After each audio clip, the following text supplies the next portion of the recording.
the Tacoma Narrows Bridge collapse. A turning point in engineering the Tacoma Narrows Bridge collapse. A turning point in engineering the collapse of the Tacoma Narrows Bridge on November 7, 1940, was a dramatic and tragic event, but it also proved to be a watershed moment in structural engineering.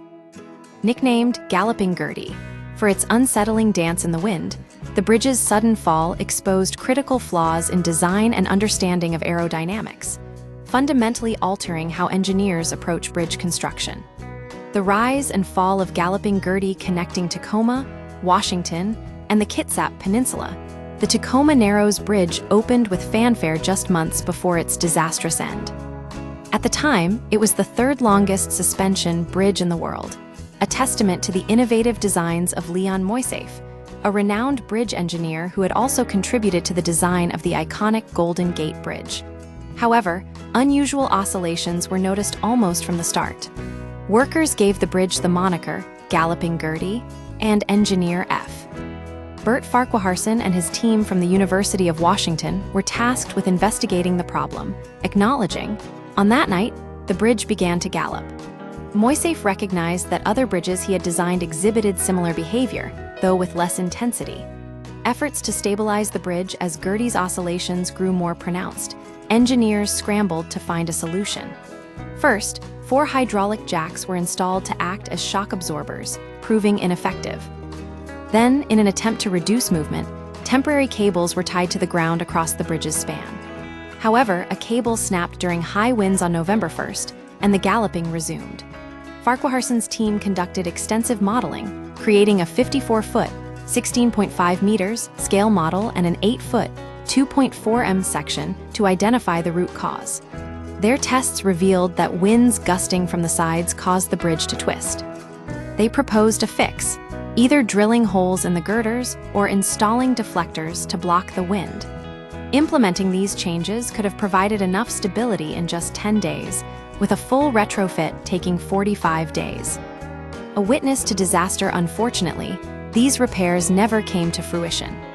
On the morning of November 7, Leonard Coatsworth, a copy editor for the Tacoma News-Tribune, was driving to a family cottage on the peninsula with his daughter's 3-legged Cocker Spaniel, Tubby, when the bridge began to sway violently. He called the newspaper, prompting reporter Bert Brintnall and photographer Howard Clifford to witness the disaster firsthand.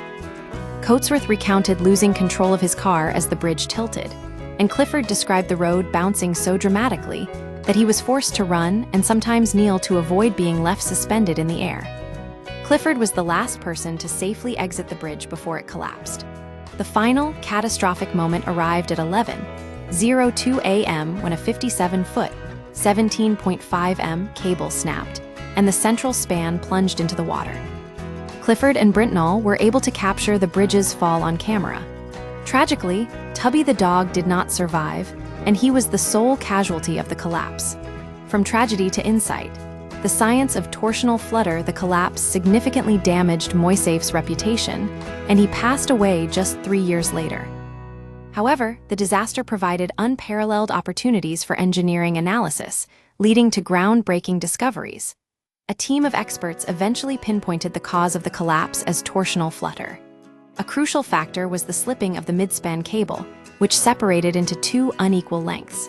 This imbalance allowed the bridge to twist, and the twisting altered the wind's angle relative to the bridge's main girders.